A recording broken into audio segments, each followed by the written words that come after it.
Hey, glorious people. Darren Austin Hall here today, and we're going to start off by just the beautiful creatures that I'm living with at present. Here's a female peacock, and the male peacock is doing some peacocking. She doesn't seem to really care, though, although these two recently had some beautiful babies. Hey, brother, why don't you turn around and show everyone how beautiful you are? He's a little shy. Oh, there we go. Wow, you are amazing.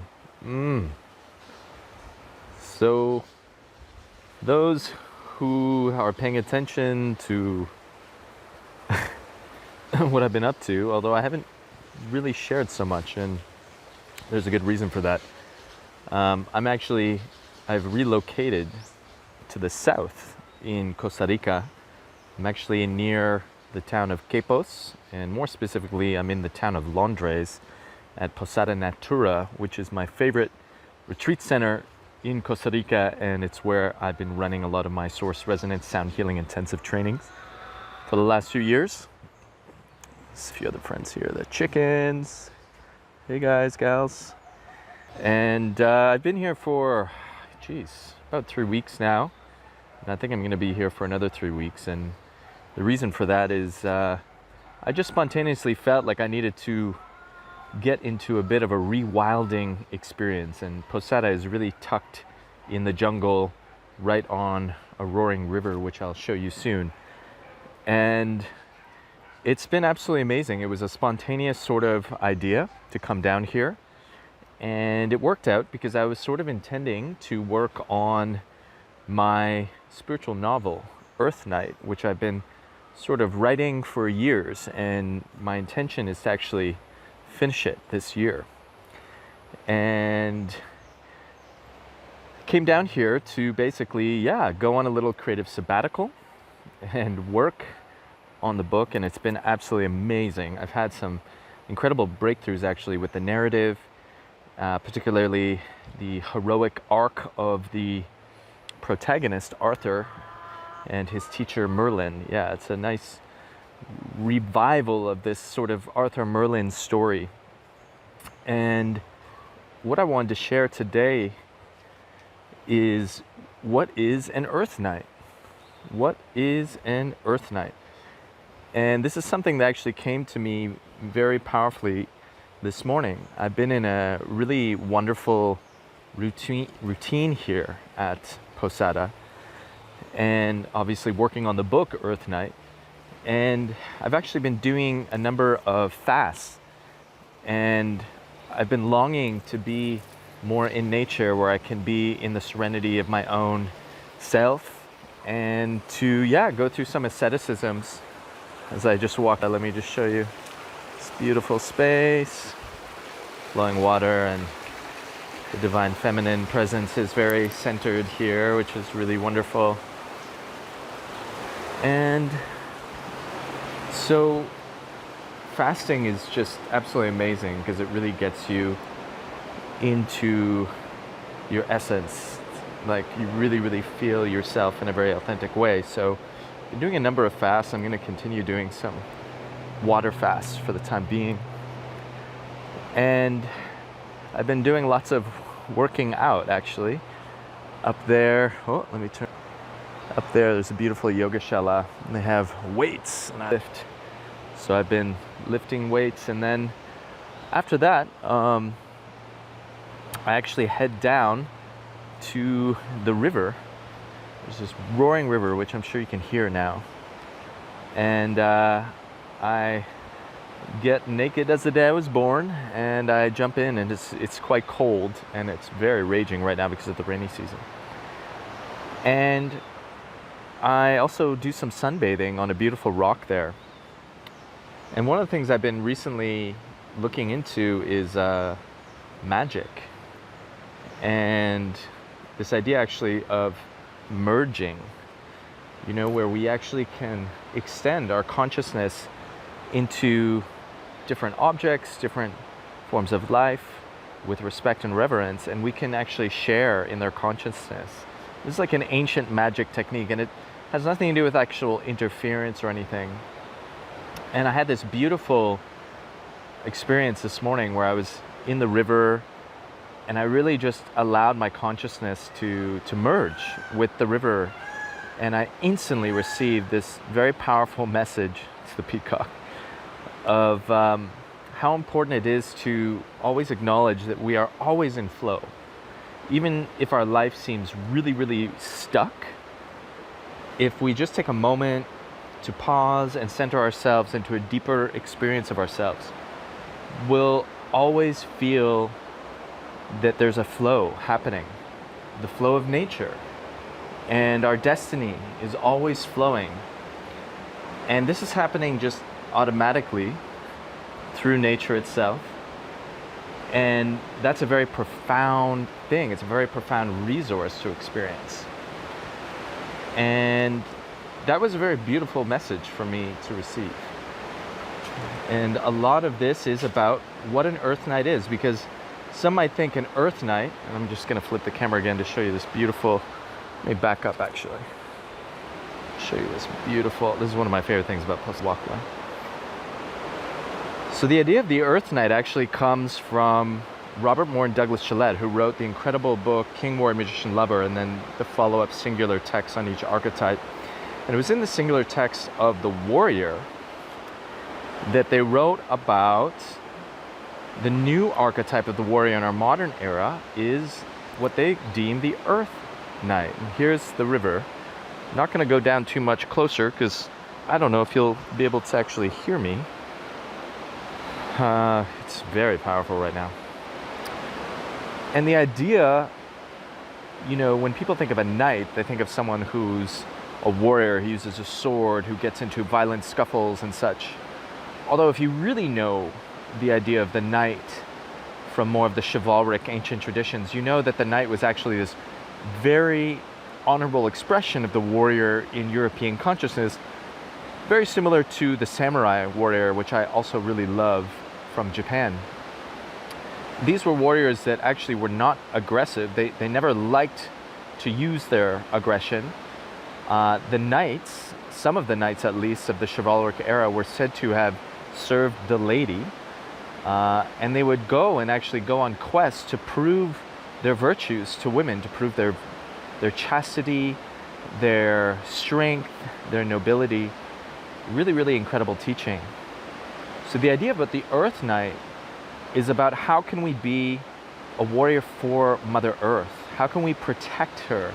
How can we acknowledge her sacredness? And what I've been writing about in this novel, and something that really came to me this morning in this magic practice of merging, is that that's very much what about being an Earth Night is. It's about, first off, we have to acknowledge that we've had a very broken experience of nature. We've really severed ourselves from the natural world. And this is one of the reasons that I decided to move to Costa Rica. I felt that Gaia, that the earth was so loud and proud here, and I've been really yearning to be in a more wild experience of her. And you know, where now has been absolutely remarkable. I can't share with you how inexpressibly wonderful it's been these last 3 weeks or so to be here at Posada, really tucked away, and to just, it's interesting, I've been having so many visions of like ancient timelines, whether it's past lives or just feeling into perhaps information in the Akashic field here at Posada. But I've just been having so many glimpses of like simpler times when humans really lived in this fashion. You know, they would wake up, they would go and plunge themselves in the river, they would chant, they would sing to the elements, they would merge with the grandmother stones, these ancient beings, and get wisdom from all of these elements, and realize that Gaia and her great wisdom, which is so revered by the ancients that they actually called her the goddess Sophia, the goddess of wisdom. And when you're plugged into a more primal experience of nature, it's just absolutely amazing how much information you start to get, spontaneous insights. Yesterday on my water fast, it was absolutely amazing. I really followed a flow state all day, and I was just moving about the land here, connecting to different things, saying prayers to Mother Earth, and I had set some very powerful intentions for healing. And it's so amazing when you live in this kind of, I like to say it's, you make time for timelessness so that you can actually pause, reflect, and contemplate. And something I'm very aware of, with all the technology that we use with our phones and social media, the real danger in it, and there's a lot of, elements of it that we have to be very mindful of, but one thing that truly, for me, feels very significant is that it rips us away from the present moment, and we often are checking our phones so much we don't spend enough time in reflection and contemplation. And for the ancient Taoists, who are kind of like Earth Knight, sage warriors of the ancient Orient, they have beautiful teachings on how important it is to lead a life of reflection, of contemplation.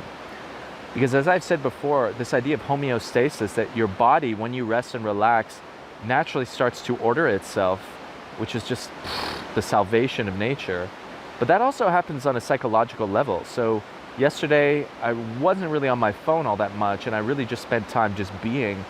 And it was absolutely amazing how many insights and synthesis happened of just like inner conflicting ideas and feelings and past experiences. Just, I found these like incredible insights. And wow, I just had all these visions of simpler times when people would spend so much more time away from the distractions of technology and even civilized life. Like, I mean, I'm not like really out there right now, but I'm pretty, I'm tucked away in the jungle beside this beautiful river. But I was living in wonderful, wonderful Santa Teresa, which I'll be heading back to in June, in the Nicoya Peninsula up in more north in Costa Rica. But it's a very busy, busy town. And I didn't really realize how much I was sort of like just in this hustle mode and kind of distracted. And I didn't expect to stay in the south as long as I have, but it's just been this natural, like, just absolute love with all the earth connecting that I'm doing and just feeling Gaia. And of course, perfect for working on my book, Earth Knight. So just to kind of tie it all up, to be an Earth Knight is really the calling of all humanity right now. It's the sacred warrior, the spiritual warrior, which has definitely been astrologically primed for years now. And this is definitely an archetype that we're increasingly starting to feel, because truly this whole idea of the new earth, or the new earth story, and something I'll be talking about soon in a modern Om talk, is that it's really about realizing that our relationship to Mother Earth is the most important relationship we need to heal right now. And it's not just because of the materialist or physical aspects of the environmental crisis, which are very harrowing when you look at the ecocide and the devastation of the environment, which definitely climate change threatens our very livelihood. But even deeper than that, there's this eco-spiritual dimension where we start to realize, when you spend deep time, like this sense of deep ecology, when you spend deep time in nature and you start to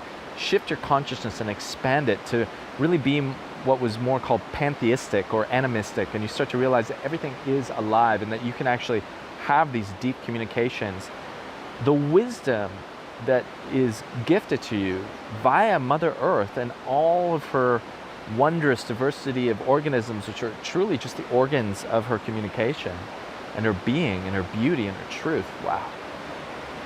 You start to realize that what we're really saving is that deep guiding wisdom, that she's always trying to coax us back into the natural laws, the natural sacred balance of this planet. And to be an Earth Knight is to really honor that as the most precious resource, that we are truly lost if we don't live more in intimacy with her and the land, and also allow all the healing effects to happen. Something I've been writing about a lot is one of the big lessons with the COVID-19 pandemic is that we're realizing that a lot of our modern healthcare, the allopathic model, which is very much based on things like pharmaceutical intervention, surgeries, management, control of symptoms, but it's really ineffectual when it comes to like solving disease states and really getting to the root of disease. And we're starting to realize that there's all these natural medicines that have for so long been so incredibly wise, that have a much older tradition, and we need to welcome them back into our life. I mean, I'm just seeing with the fasting alone, like I've already noticed so many health benefits that are kind of like mind-boggling. And all that is, and why rational fasting, this idea, I think his name is Professor Ehlers, I'm reading his book, this German guy from 100 years ago. Fasting is truly, according to a lot of naturopathic healers and doctors, like the miracle cure, because it's really about, as Hippocrates once said, who's said to be the father of, what became of modern medicine in the ancient Greek era. Really the true healers are the forces of nature. So we're just allowing them to do their thing. And this distrust of nature is so embedded in our psyche and in our modern practices of medicine. And being an Earth Knight is also realizing that, having very embodied experiences through fasting, through things like a mucusless diet, to really like being in more moderation to how we use food and nourishment, like really looking at things like even caffeine, which is like so highly addictive. And I haven't actually spontaneously quit coffee. I haven't had coffee in like a week and I feel amazing.